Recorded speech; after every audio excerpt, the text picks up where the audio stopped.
Hi friends, welcome to my channel Dipali's eating show and creativity. তোমরা সবাই কেমন আছো? নিশ্চয়ই খুব ভালো আছো। আমিও মোটামুটি আছি। তো দেখো আবার একটা রেসিপি নিয়ে চলে এলাম রান্নাঘরে। তো দেখো এখানে পটলগুলো আমি কেটে নিয়েছি। তো কিভাবে কেটেছি সেটা তোমাদের হাত দিয়ে দেখালাম। দিয়ে এবারে পটলগুলোতে আমি নুন হলুদ মাখিয়ে নিচ্ছি। দিয়ে তারপর কি করছি তোমরা দেখো। তো এখানে একটা ফ্রাইং প্যান বসিয়ে দিয়েছি। আজকে আমাদের নিরামিষ ছিল, তাই নিরামিষ পটল পোস্ত বানাবো। তো সেটাই তোমাদের সঙ্গে আমি শেয়ার করছি। তো দেখো ফ্রাইং প্যানে একটু তেল দিয়ে দিয়েছি। তো আর একটু তেল দেবো। এটা একটু সরষের তেল দিয়েছি, এবার একটু সাদা তেল দেবো। দিয়ে কিন্তু আমি এবারে পটলগুলোকে একটু ভালো করে লাল লাল করে ভেজে নেবো। এই সময় বলে রাখি, পুরনো বন্ধুদের অসংখ্য ধন্যবাদ। তোমরা আমার সঙ্গে আছো, এইভাবে তোমরা সারা জীবন আমার সঙ্গে থেকো। আমিও সারা জীবন তোমাদের সঙ্গে আছি। আর নতুন বন্ধুদের বলছি, যারা আমার চ্যানেলটা ভিজিট করতে আসছো তারা আমার চ্যানেলটাকে সাবস্ক্রাইব করে থেকে যেও। আর বেল আইকনটা অবশ্যই ক্লিক করে দিও, যাতে আমার ভিডিওগুলো দেওয়ার সঙ্গে সঙ্গে তার নোটিফিকেশান তোমাদের কাছে চলে যায়। তোমরা আমার সঙ্গে থাকো, আমিও সবসময় তোমাদের সঙ্গে আছি। আর বলে রাখি, ভিডিওটা ছোট্ট হবে, তোমরা কিন্তু অবশ্যই শেষ অবধি দেখো, কেউ কিন্তু স্কিপ করে দেখো না। আর অবশ্যই একটা কিন্তু লাইক দিও, আর একটা মিষ্টি কমেন্ট করো। মিষ্টি কমেন্ট পড়তে আমার খুবও ভালো লাগে, আর কমেন্ট ধরে ধরে তোমাদের কাছে যেতেও আমার খুব ভালো লাগে। আর হ্যাঁ, এটা কিন্তু দারুণ হয়েছিল খেতে, দুর্দান্ত স্বাদের হয়েছিল। যেহেতু আমি খাওয়ার পরে ভয়েস দিচ্ছি, সত্যি খুব ভালো হয়েছিল। পটলগুলো আমার ফ্রিজেই ছিল, কয়েকদিন আগে তোমাদের দাদাভাই এনেছিল। ভাবছিলাম কী করব ভাবতে ভাবতেই আমি পটল পোস্তটা বানিয়ে ফেললাম। ভেবেছিলাম কেমন হবে কি জানি, কিন্তু দুর্দান্ত হয়েছিল স্বাদের, সত্যি কথা। আর তোমাদেরকে তো খাওয়াতে পারবো না, তাই বোঝাতে পারছি না। তোমরা একবার করে খেয়ে দেখো, সত্যি খুব ভালো লাগে। আর বন্ধু বান্ধব আত্মীয় স্বজনদের সঙ্গে শেয়ার করো, যাতে তারাও এইভাবে বানিয়ে খেতে পারে। তো দেখো পটলগুলো আমার লাল লাল করে প্রায় ভাজা হয়ে গেছে। আমি একটু খুন্তি দিয়ে চেপে চেপে দিচ্ছি, আর একটু ভাজা হলেই কিন্তু আমার পটলটা ভাজা হয়ে যাবে। তো ঠিক আছে, তোমরা দেখতে থাকো, সঙ্গে থেকো, কেউ কোথাও যেও না।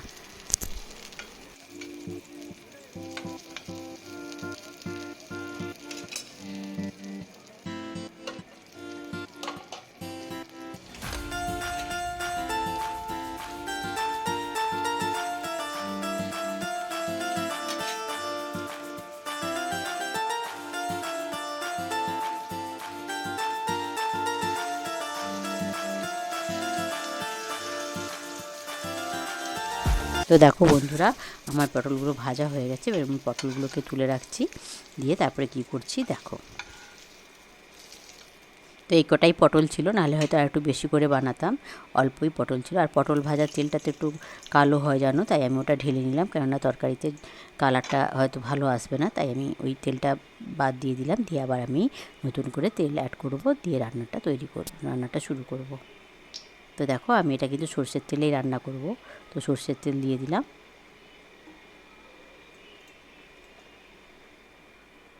তারপরে দেখো কিছুটা হিং দিয়ে দিলাম, যেহেতু নিরামিষ তরকারি তাই আমি হিং দিয়েই করব।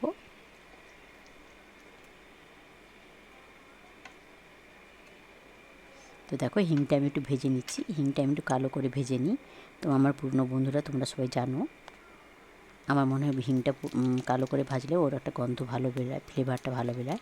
তো দেখো তারপরে আমি কিছুটা সাদা জিরে দিয়ে দিলাম, বা গোটা জিরে দিয়ে দিলাম। এটা একটু ভেজে নেব। দিয়ে দেখো লঙ্কা দিয়ে দিলাম একটা। এই লঙ্কাগুলো একদম ঝাল নেই, যাই হোক লঙ্কাটা চিড়ে দিয়ে দিয়েছি। একটু ভেজে নিচ্ছি। তারপরে দেখো ওই ভাজা পটলগুলো আমি এতে দিয়ে দিলাম। দিয়ে এগুলোকে একটু আমি এমনিতে ভাজাও আছে, সেদ্ধ প্রায় হয়েই আছে। তো বেশিক্ষণ লাগবে না রান্নাটা করতে কিন্তু খুব অল্প সময় লাগে। আর এখানে দেখো আমি পোস্ত আর শুকনো লঙ্কা বেটে নিয়েছি।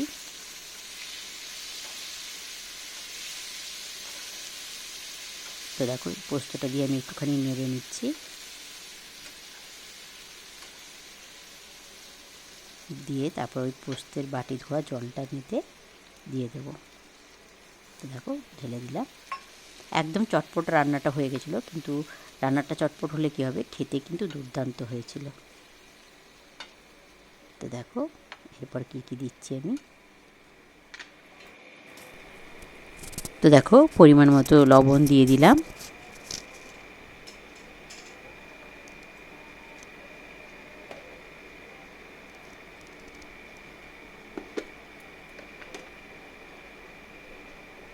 তারপর দিয়ে দিলাম পরিমাণ মতো হলুদ।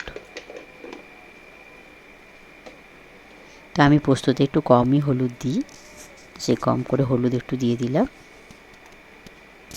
দিয়ে তারপর দিচ্ছি কিছুটা চিনি,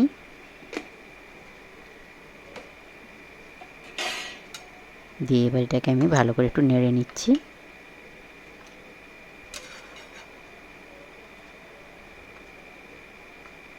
এবারে পটলগুলোকে আমি একটু উল্টে পাল্টে দিচ্ছি, যাতে মানে গ্রেভিটা পটলের মধ্যে ঢুকে যায়।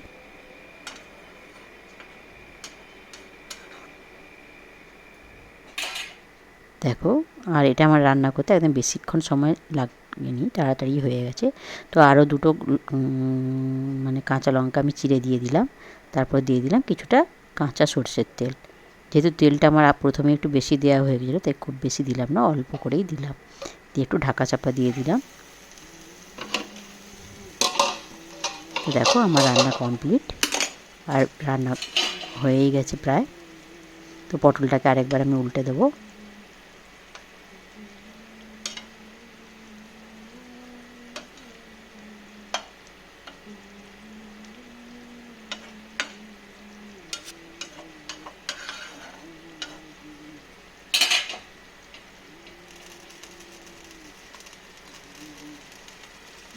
তা একটু ফুটে গেলেই কিন্তু আমার পোস্তটা রেডি হয়ে যাবে। দেখতে সুন্দর হয়েছে না? যেমন সুন্দর কালার হয়েছে না, ওইরকম সুন্দর খেতেও কিন্তু হয়েছিল। তো আমি এই সময় বলে রাখি, আমি কিন্তু খাওয়ার সময় আমরা আসতে পারিনি বিশেষ কারণে, তাই খাওয়াটা আমি এই ভিডিওতে খাওয়াটা দেখাতে পারিনি।